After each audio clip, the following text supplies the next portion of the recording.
بۆقسەکردنی زیاتر لەبارەی لێکۆڵینەوەکانی حکوومەتی عێراق لە مادە زیادکراوەکانی بودجە و هاتانەدانی سەرۆکوەزیران لە دادگای فیدراڵی لە زیادکردنی هەندێک مادە لە پرۆژەی یاسای بودجە گفتوگۆکەین لەگەڵ بەڕێز دکتۆر هەڵمەت غەریب شارەزای دەستوری. دکتۆر سڵاوتان لەبێتۆم کاتتان باش. دەتوانین بڵین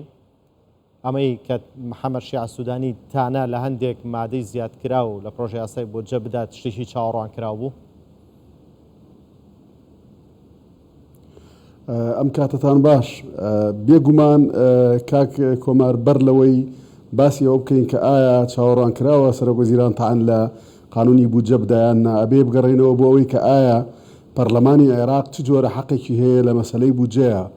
طبعا پەرلەمانی عێراق یان پەرلەمان بە شێوەیەکی گشتی ویلایەتێکی تەواوی هەیە بۆ تەشریع دەرکردن لە سەرانسەری عێراقا، بەڵام قانونی بودجە تایبەتمەندیەکی جیاوازی هەیە و دەسەڵاتی حەسری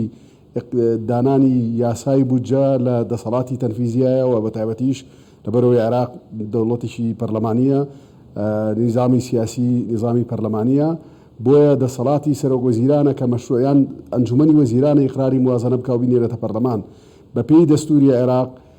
پەرلەمانی عێراق حەقی تەشریعی نییە لە بۆ بودجەی دەوڵەت، واتە ناتوانێ وەکو چۆن یاسایەکی تردانا بە هەمان شێوە یاسای بودجەیش دابنێ و بە پێی ئێرادەی پەرلەمانی یان ئێرادەی ئەوەی کە پێوتری ئەندامانی پەرلەمان یاسای بودجە دابڕێژێتەوە، بەڵکو پێویستە بە پێی ئەو پرۆژەیە بێ ئەو مەشروعە بێکەوە لە حکوومەتەوە دێت و ئیقرار کراوە لە مەجلیسی وزەرا، اینجا دێتە پەرلەمان، لەوێ گفتوگۆ حەسر دەکرێت لە بینی لە دوو بابەتدا.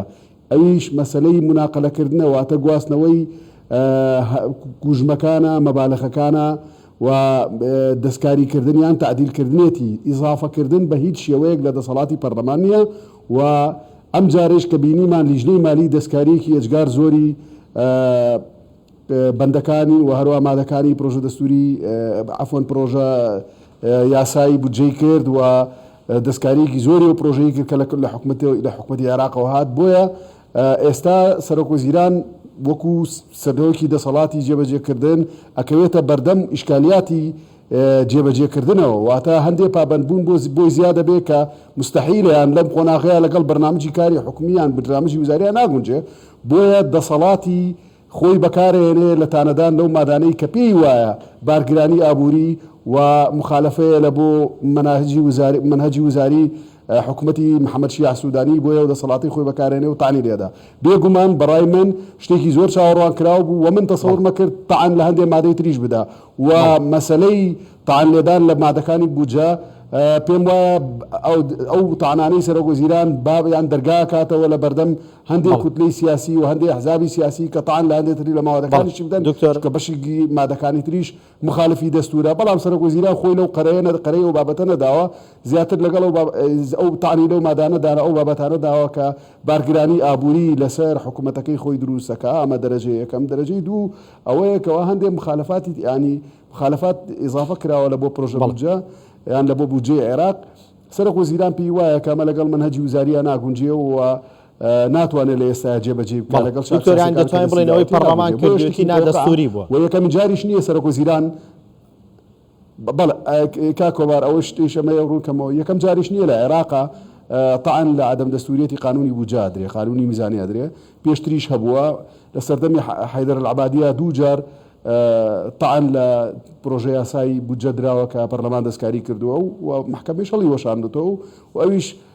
سەرۆکوەزیرانی ئێستاش محەممەد شیع سوودانی بە پاڵپشتی دەستور و دەسەڵاتەکانی کە لە دەستورە هاتووە پەناباتە بەر هەڵوەشانەوە یاخود بەردەم دادگای فیدراڵی بۆ هەڵوەشانەوە ئێو مادانە و بێگومان ئەوەیش کە پەرلەمان کردوێتی فعلەن مخالفە لە بۆ دەستور و لە مخالفە لە بۆ سەلاحیاتەکانی خۆی و ئەو دەسەڵاتانەی کە پەرلەمان هەیەی زۆر مەحدودە لە مەسەلەی بودجەیە. بەڵێ دکتۆر وتێت ڕەنگە هەندێک مادەی دیکە هەبن کە سەرۆکوەزیران تانیان لێ بدات، چاوەڕێکەوە مادانە چی بن کە تانیان لێ بدرێت؟ سەرۆکوەزیران ینی تەسەورم دەکرد یان پێم وایە کە تاعنەکانی سەرۆکوەزیران لەسەر قانونی بودجە دەرگا کاتەوە بۆی هێز و سیاسی تر گروپی تر و ئەوەی پێوتر کوتلەی پەرلەمانی تر بیر لەو کاتەوە کەتا لە قانونی بودجە بدا زیاتر بۆ ئاراستەیە خۆ ئیلا لەوانەیە چەند ڕۆژی داهاتووە پاشەوەی کە لە وەقایعی عێراقی بڵاو بۆ یاسای بودجە ئەکیدم هەندێک هێزی سیاسی بیر لەواکەنەوە کە تەعەن لە هەندێکتر لە مادەکان بدەن بە نسبەت هەرێمی کوردستانەوە پێم وایە مادەی 13 فەقەرەی 8 مخالفە لە بۆ دەستور مخالفێکی زۆر سەریحیشە و هەچ هێزێکی سیاسی لە کوردستانە تەعەنی لێ بدا ئەمن باوەڕی 100% هەمەیە کە محکەمە ڕەتێکاتەوە بە عەدەم دەستوریەت لەبەرەوەی وازەحە کە تەعاملکردن لەگەڵ پارێزگاکان لە دەرەوەی یان لە چوارچێوەی هەرێمەکان مخالفە لە بۆ دەستور بۆیە یعنی ئەو دەرگای ئەو داوایی سەرۆکوەزیران ئەو تەعانانەی سەرۆکوەزیران جورئەتی زیاترەدا بە هێزە سیاسەکان ئەوانەی کە لە هەندێک مادەی بودجە ناڕازینیان پێیان وایە مخالفە لە بۆ دەستور تەعەن بدەن لەو مادانە و داوای هەڵوەشان گرفت بۆ جێبەجێکردنی پرۆژەی یاسای بودجە ئەخباڵین بۆ یاسای بودجە دروست ناکات. نەخێر ئەوەی کە جەوهری بودجە جەوهری قانونی بودجە هیچ گرفتێکی بۆ دروست نابێ مەسلەی تەشغیل یان ئەوەی کە ئەو ماوادانەی کە پەیوەندی بە بودجەی تەشغیلیەوە هەیە بودجەی ئیسtisماریەوە هەیە ئەوانە تا ڕادێکی زۆر هیچ ئیشکالێتێکیان نییە و حکوومەت دەستی وڵایە توانێت جێبەجێ بکە بەڵام هەندێک بابەت هەیە لەگەڵ پرۆژەی چاکسازی کە محەممەد شیع سوودانی لەگەڵ وەرەقەی چاکسازی محەممەد شیع سوودانیان ناگونجێ مەسەلەن زیادکردنی عقود یانە عقودا ئەسڵەن بەرنامەکەی شیع سوودانی دامەزراندن بە شێوەی عقود ڕەتەکاتەوە پێی وایە مەبارگرانیە پێی وایە لە ئێستاە حکوومەتی عێراقی پێویستی بەوە نییە کە ئیزافەی موظفی تر بک بخوە سەر منزومەی ئیداری خۆی کە بارگرانی دروستەکە بۆیە لە دژێتی بەڵام کاتێک ئەو پرۆژەیە یاخود ئەو مادەیە ئیزافە کراوە لە پرۆژە یاسای بودجەی ئەو کات و قانونی بودجەی ئێستا بۆ کۆمەڵە دەستکەوتی سیاسی و خۆتەزانی ئێستا عێراق بەرەو هەڵبژارنەکانی ئەنجومەنی پارێزگاکانە ڕوا خاریتی سیاسی لە عێراق لەوانەیە پاشەوە هەڵبژارنە گۆڕانکاری بەسەردا بێ بۆی هەر هێزێکی سیاسی هەر هێزی کوتلەیەکی پەرلەمانی هەوڵی داوە کە جۆرێک لە جا لە ڕێگەی مزایدەکردنەوە بێ یان جۆرێک لە جۆرەکان جێی خۆی یان پەنجەی خۆی لەناو بودجە دیاری بکە بۆیە سەرۆکوەزیرانیش پێی وایە ئەو جێپەنجە دیاریکردنی هێزە سیاسەکان بودجە جێیەکەی نییە ئەتوانن لە شوێنی ترا ئیش بکەن بۆیە بودجە قانونێکی زۆر متخصصە پەیوەندی ڕاستەخۆی بە حکوومەتەوە احتیکاکی یەکەم و جێبەجێکەری یەکەمی بریتە لە حکوومەتی عێراقی بۆیە ئەوان ئەزانن کە چۆن ئالیاتە دۆزنەوە بۆ جێبەجێکردنی و چۆن چی شتێک باشە لە مەرحەلەیە کاتوانن جێبەجێ بکەن ئەوان پاڵپشتی واکەن هێزە سیاسەکان ئەگەر بیر لە مزایدێکی سیاسی شەکەنەوە توانن لەناو پەرلەمانە بیر لە ڕێگای پرۆژەی ترەوە نەک لە ڕێگای پرۆژە بودجە. دکتۆر بە کورتی وەڵام بیتەوە سپاس دەکەم هۆکار چییە یاساکانی دیکە لە پەرلەماندا ڕشتنیان بۆ کرێت و پەسەند دەکرێن و ئیشیان لەسەرکرێ بەڵام بودجە بە تەنیا لە ئەنجومەنی وەزیرانە. ئەمە پرسیارێکی زۆر گرنگە لەبەرەوەی قانونی بودجە قانونێکی تەنفیزیە و مەسەلەی گەعبایی مالیە لەسەر حکوومەت واتە کاروباری مالی هەموو حکوومەت لە ڕێگە لە چوارچەوەی ئەو بودجەیە ڕێگەخرێ بۆیە پەرلەمان لەبەرەوەی احتیکاکی ڕاستەخۆی نییە جێبەجێکار نییە و هەندێشت هەیە لەوانەیە ئەسڵەن لێشی نەزانێ بۆیە جیهەتی مختص بریتە لە وەزارەتی مالیە دی ئەو پرۆژە یاسایەت بۆ ئامادەکە و ئەنجومەنی وەزیرانی قرارێکا و دوجارە لێرە پەرلەمان بۆیە دەسەڵاتەکانی پەرلەمان حەسر کراوە تەنها لە مناقەلەیە لە تعدیلە لەبەر ئەوەی احتیکاکی ڕاستەوخۆی نییە بۆ جێبەجێکردنی ئەم پرۆژەیە و بابەتەکەیش صرف بابەتێکی تەنفیزیە و هیچ پەیوەندیەکی بە ئێرادەی پەرلەمانیەوە نییە بۆ داڕشتنی بۆیە پێویستە ئێرادەی حکومی پەسەند بکرێت لە پەرلەمان ئەو پرۆژەیەش ئێرادەی حکوومەتە و ڕاستەوخۆش